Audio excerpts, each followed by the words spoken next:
La segunda ponencia se titula Batres Jáuregui, dialectólogo, el fonetismo del español guatemalteco decimonónico según los vicios del lenguaje y provincialismos de Guatemala, 1892. Esta ponencia está a cargo de José Luis Ramírez Luengo. José Luis Ramírez Luengo es doctor en Filología Hispánica por la Universidad de Deusto. Actualmente desarrolla su labor docente e investigador en la Universidad Complutense de Madrid. Ha trabajado también en la Universidad de Jaén, en la Universidad de Alcalá y en la Universidad Autónoma de Querétaro, México. Es también académico correspondiente en Madrid de la Academia Mexicana de la Lengua, la Academia Hondureña de la Lengua y la Academia Guatemalteca de la Lengua, así como académico honorario de la Academia Ecuatoriana de la Lengua. Su ámbito de investigación fundamental lo constituye la historia de la lengua española en América, así como el contacto lingüístico del español con el portugués desde un punto de vista histórico y la configuración de la ortografía moderna, temas sobre los que ha publicado casi 2 centenares de trabajos. A continuación, damos pase al ponente. Pues muchísimas gracias. Quiero comenzar yo también, igual que la profesora Franque, agradeciendo a la Academia Peruana de la Lengua y a la Academia Guatemalteca de la Lengua haber organizado este encuentro, y voy a pedir, por favor, que cuando sea el momento en el que tenga que dejar de hablar, pues que me avisen, porque quizá la brevedad no es una de mis virtudes. Está bien, le aviso. Muchísimas gracias. Quiero comenzar indicando que no es una novedad que en los últimos años se está desarrollando los trabajos acerca de la historia del español de Guatemala, que había sido un área especialmente abandonada dentro de la filología hispánica, pero que por suerte pues últimamente está despertando el interés de los investigadores. Les he apuntado ahí una serie de trabajos que se han publicado recientemente o, en fin, en los últimos años acerca del léxico, de la morfosintaxis o, por ejemplo, del habla de los bilingües. Sin embargo, hay que decir que el nivel fónico es el que por el momento cuenta con menos investigaciones desde el punto de vista diacrónico. Hay un trabajo mío que publiqué hace unos años dedicado exclusivamente a la cuestión fónica, que lo que hacía era centrarse en la situación que presenta el español de Guatemala en el siglo XVIII.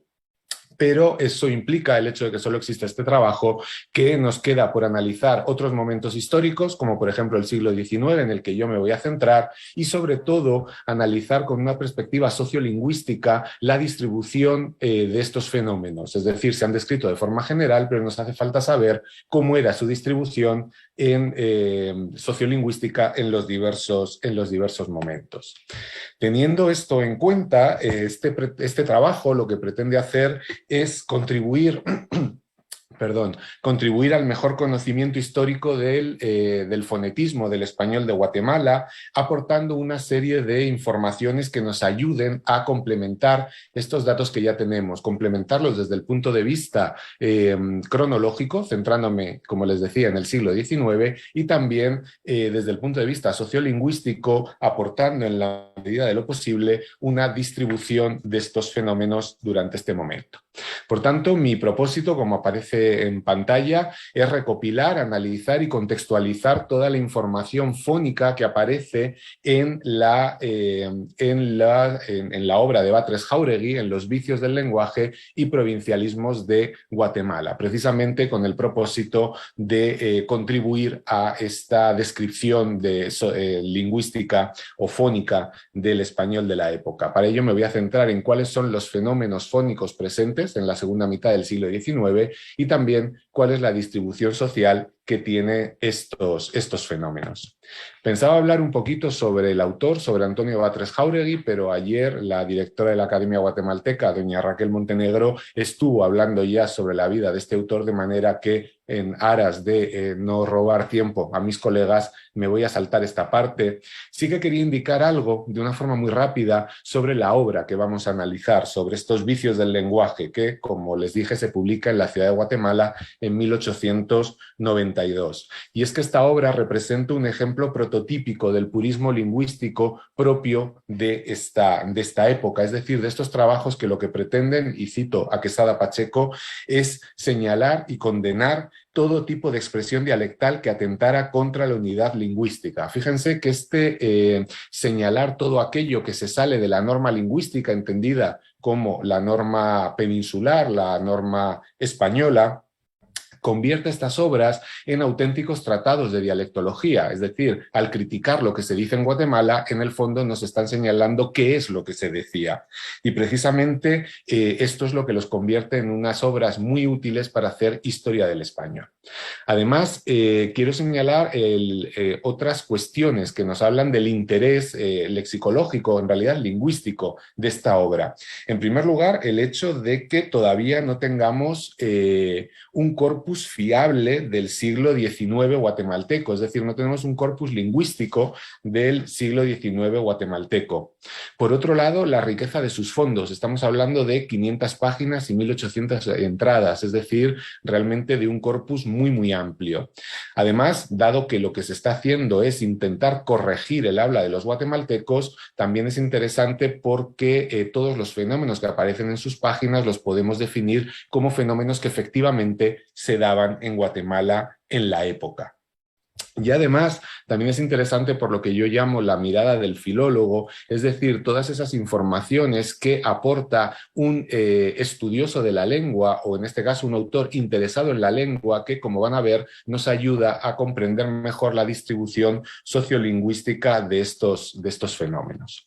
Por tanto, fíjense que todo esto convierte a los vicios del lenguaje en una obra fundamental para la historia del español de Guatemala, y eso explica que se haya analizado o que se haya empleado para analizar cuestiones tan variadas como, por ejemplo, cuestiones ideológicas que aparecen en la obra. Estoy pensando en el trabajo de José Daniel Rivas Hidalgo de la Universidad del Salvador, o, por ejemplo, determinados aspectos léxicos que yo mismo he analizado hace poco tiempo, la presencia de indigenismos.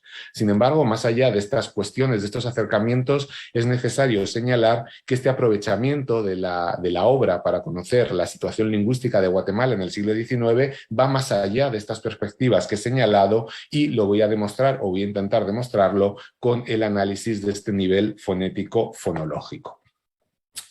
Por tanto, ¿cuál es la información que aportan los vicios del lenguaje? Pues, como les he dicho, lo que hace la obra es definir, denunciar los usos guatemaltecos que Batres Jáuregui, desde esta perspectiva purista, considera incorrectos. Y evidentemente, al ser una obra lexicográfica, muchas de las informaciones que aporta son de tipo léxico, cuestiones como, por ejemplo, modificaciones semánticas americanas, la presencia de neologismos, la presencia de arcaísmos muy presentes en el español de Guatemala, todos los préstamos, ¿verdad? La cuestión de los anglicismos, de los galicismos, tema estrella del siglo XIX, o, por ejemplo, la cuestión de los indigenismos. También aparecen críticas o correcciones, en el fondo informaciones de tipo morfológico, como las que tienen ahí, o de tipo sintáctico también, como las que tienen ahí. Pero a mí me interesan, en este caso, las cuestiones de tipo fónico, porque precisamente el autor aporta una serie de procesos fónicos que sirven para esbozar una descripción muy completa y sociolingüísticamente bastante precisa de la situación que presenta este nivel lingüístico en el siglo XIX. Les presento aquí los fenómenos que él cita. Voy a ir muy rápidamente porque me interesa sobre todo la cuestión sociolingüística. Es decir, ¿qué fenómenos aparecen en las páginas de este diccionario, en sus entradas?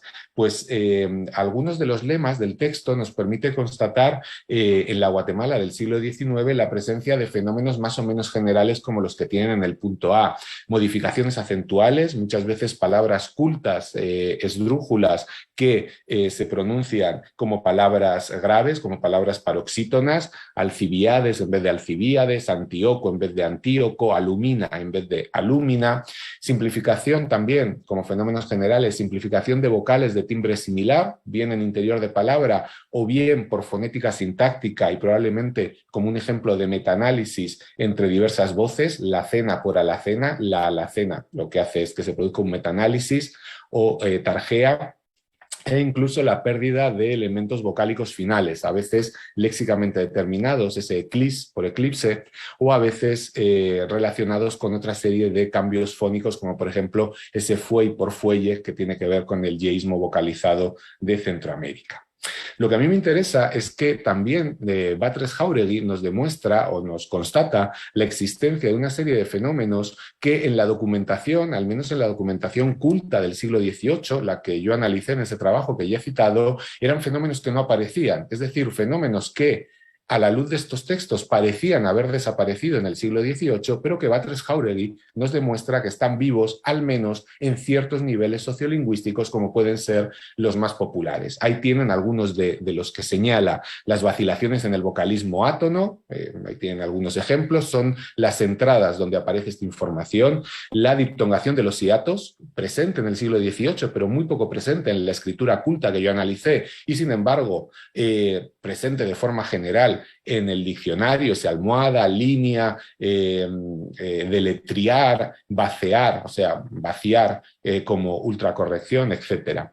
También hay refuerzos antiáticos, epéntesis vocálicas o, por ejemplo, diptongaciones y monoptongaciones irregulares que aparecen con mucha frecuencia dentro de las entradas del diccionario. Esto en cuanto al vocalismo. Quizás es más interesante lo que aparece en el consonantismo, y en este punto lo primero que hay que decir es algo que puede resultar en principio sorprendente, que es la escasa atención que presta Batres Jáuregui en el diccionario a dos fenómenos fundamentales para identificar fonológicamente al español de Guatemala, como son el seseo y el yeísmo. Respecto al yeísmo, lo único que aparece es ese ejemplo que tienen en pantalla, olla, así llaman a la olla. Es el único ejemplo yeísta y, como ven, es una información muy, muy escueta.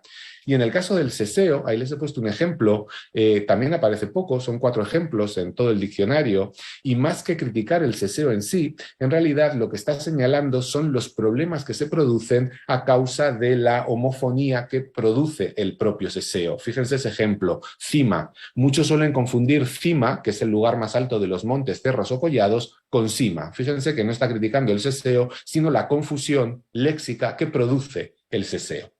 Podríamos preguntarnos por qué este desinterés de Batres Jáuregui por dos rasgos tan sumamente fundamentales del español de Guatemala. Y yo creo que esto tiene que ver con la aceptación en la época de estos fenómenos. Es decir, estos fenómenos ya se han incorporado a la norma como rasgos identificadores de la variedad guatemalteca y por tanto Batres no tiene nada que criticar porque ya no son criticables en su época, son rasgos absolutamente generales. Y esto es interesante porque fíjense que nos demuestra que los vicios del lenguaje constituyen un corpus de primera importancia no solo por lo que censuran, que nos da información, sino también por lo que no critican. Porque esta ausencia de crítica lo que nos está diciendo es que estos rasgos ya se consideraban lo suficientemente cultos o aceptables como para que no se criticaran. Siguiendo con esta línea, uno de los fenómenos que más le preocupan a Batres, de acuerdo con su aparición en el diccionario, son los fenómenos que ocurren con las líquidas. Como saben, a día de hoy Guatemala se caracteriza por presentar una estabilidad esencial en los fonemas líquidos, es decir, no hay fenómenos con las líquidas como ocurren en otras variedades, en el español de Andalucía, en el español de las Antillas, etc.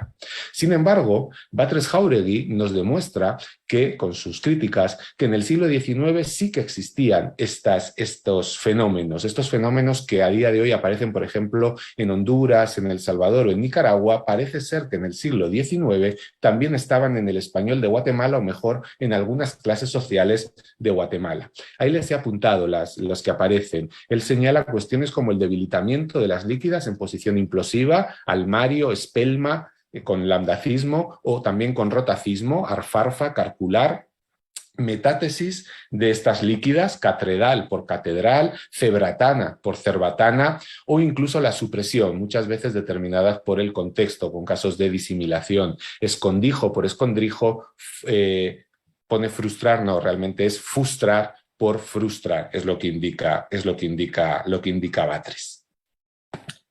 ¿Qué más fenómenos aparecen? Pues aparecen, por ejemplo, también fenómenos relacionados con este que he estado describiendo, que tiene que ver con el consonantismo débil, innovador, es decir, con esos fenómenos propios de algunas variedades del español, pero que a día de hoy no se dan en el español de Guatemala, que se dan en otras zonas de Centroamérica o del continente, pero no en Guatemala. Por ejemplo, Batres señala la caída de la D. Dice que se dice pasó mañana por pasado mañana, usted Venceslado, como un caso de ultracorrección por Venceslao, o el debilitamiento de la N, que demuestra en canogía por canongía, y también en las ultracorrecciones ajonjolí, nicotín por ajonjolí y cotí.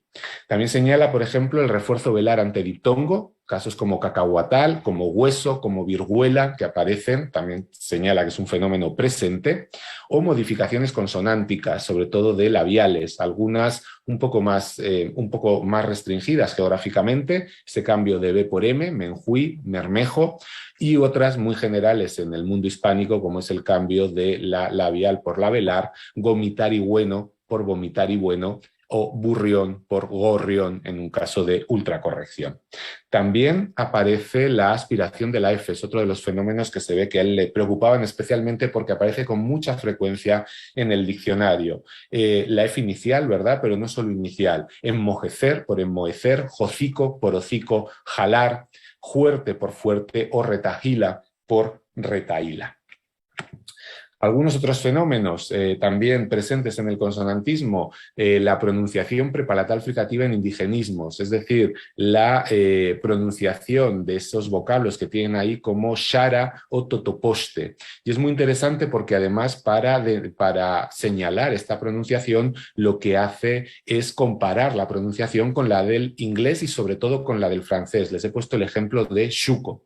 Dice Xuco, como es voz indígena, pronuncia en la che suave, como en francés, lo que nos demuestra fehacientemente que evidentemente se pronunciaba la fricativa y no la africada, algo que, he de decir, sigue ocurriendo a día de hoy en Guatemala.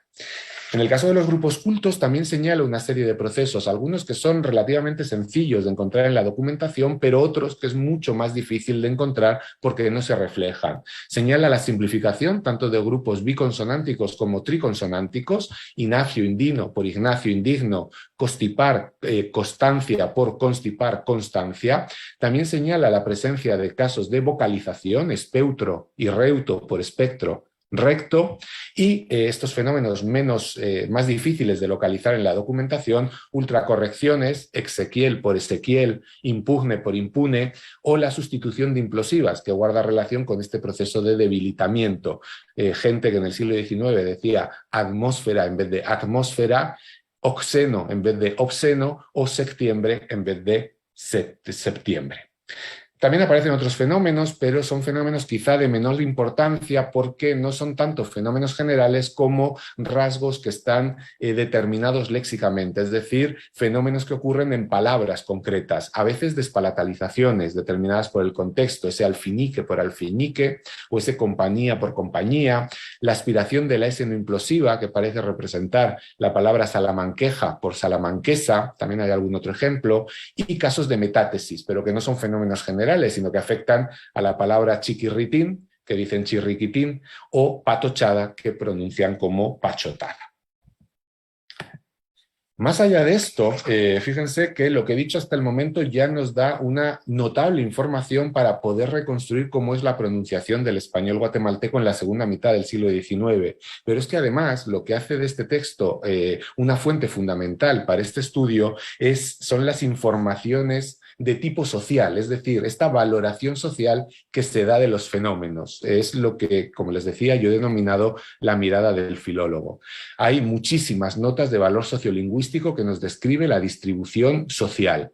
En ocasiones simplemente lo que nos dice el autor es cómo se dice y cómo se debe decir, sin mayores informaciones, como aparece en el punto B, huesamenta, osamenta, que no huesamenta, se dice en castellano, pero no me dice quién dice huesamenta en vez de osamenta. Otras veces, sin embargo, las informaciones son mucho más detalladas y son las que ahora me interesan.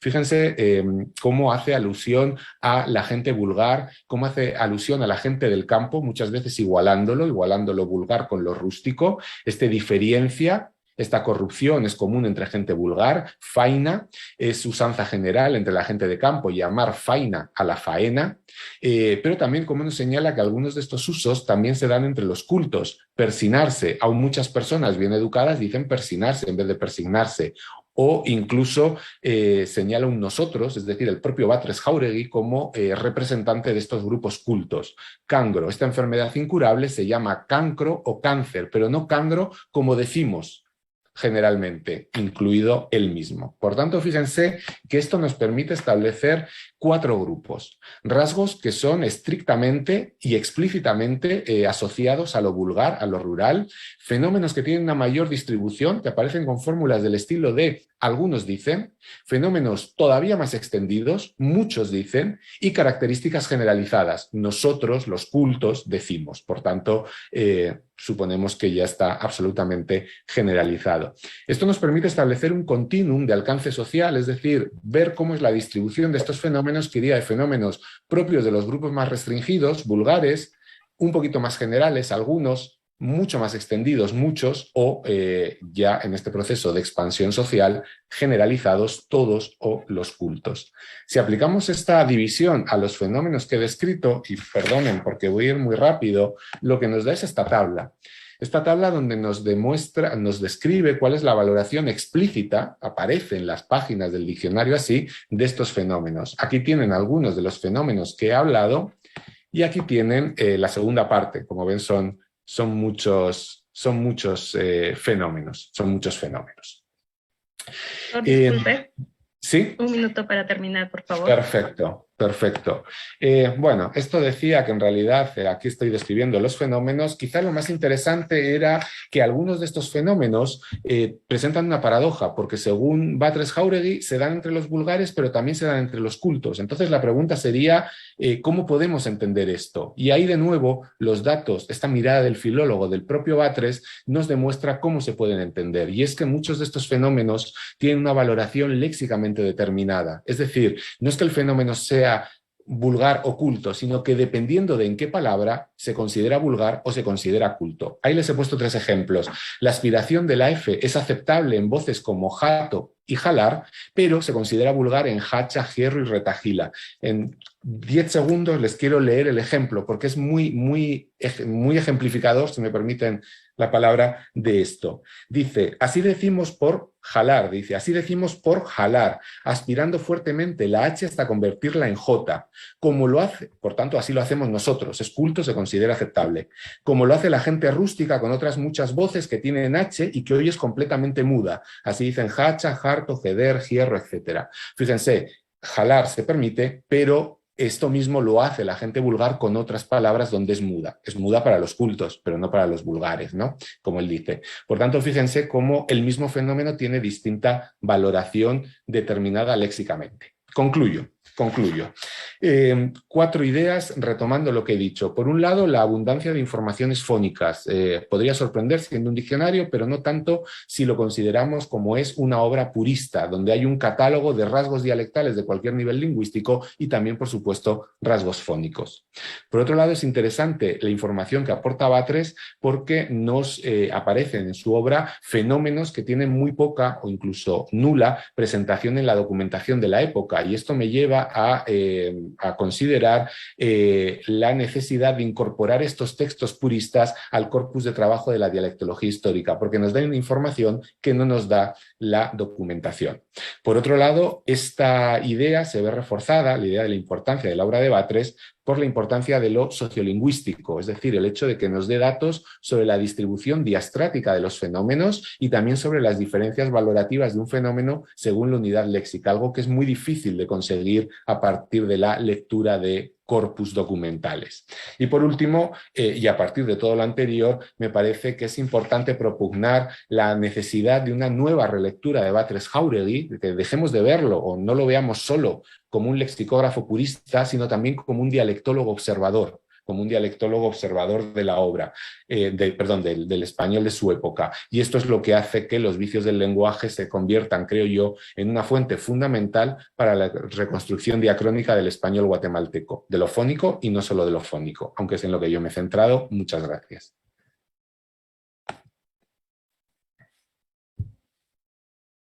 Muy bien. Agradecemos a José Ramírez Luengo por su importante ponencia. A ver, tenemos preguntas del público. Un momento, por favor. Bien, preguntan, ¿el vulgarismo que se daba en la zona rural era solo los nativos o también los esclavos negros o los criollos españoles?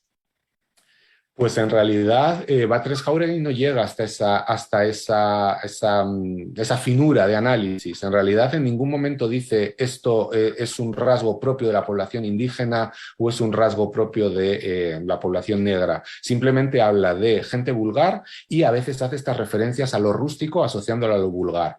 Entiendo que, siendo el siglo XIX, el proceso de hispanización todavía no estaba tan avanzado como hoy, de manera que entiendo que se referiría sobre todo a la sociedad criolla, es decir, esos grupos que hablaban español. En todo caso, no hay ni una sola referencia a el habla de los indígenas, que supongo que habrá que investigarla con otros textos. Este no nos ayuda. Bien, tenemos otra pregunta. ¿Hasta qué grado el cambio llamado vulgar puede ser aceptado por un diccionario? Ejemplos, interín, patochada o pachotada. Pues en realidad depende, entiendo, de cuál es la finalidad del diccionario. Si el diccionario es un diccionario normativo, supongo que no podré incorporarlo. Si es un diccionario descriptivo, en fin, yo no soy lexicógrafo, corríjame si me equivoco, pero un diccionario descriptivo donde lo que se hace es señalar lo que realmente se da en la lengua, me parece que es importante que esté presente. Muchos de estos rasgos en realidad son arcaísmos, son fenómenos propios o elementos léxicos del siglo XVI que se mantienen en América y se han perdido en la norma peninsular. En ese sentido, al menos para mí como historiador de la lengua, me parece fundamental que estén representados. Muy bien, gracias. Y por último, ¿cuáles de estos rasgos fónicos podrían asociar? No, ¿me podrías repetir la pregunta? No te he oído, se ha cortado. Bien, ¿cuáles de esos rasgos fónicos podrían asociarse con las lenguas originarias de Guatemala? Pues por lo que yo veo y lo que sabemos de la historia del español de América, en realidad el único así evidente es esta pronunciación del elemento prepalatal, el xuco y xara y demás, que evidentemente, dado que se da en indigenismos y que además es un fonema que en español desapareció en el siglo XVI, ese se debe claramente al aporte de las lenguas autóctonas. El resto son fenómenos propiamente hispánicos, que de hecho todos ellos no se dan solo en Guatemala, se dan en otros muchos lugares. Otra cosa es que su conservación, al menos parcialmente como cocausa, se deba a la influencia de las lenguas locales. Es decir, puede ser que hayan influido en el mantenimiento de unos fenómenos que en su origen son hispánicos, pero en realidad los fenómenos como tal son hispánicos. Lo único que es claramente e indudablemente de origen indígena es esa pronunciación prepalatal she. Muy bien, muchas gracias. Gracias por su participación.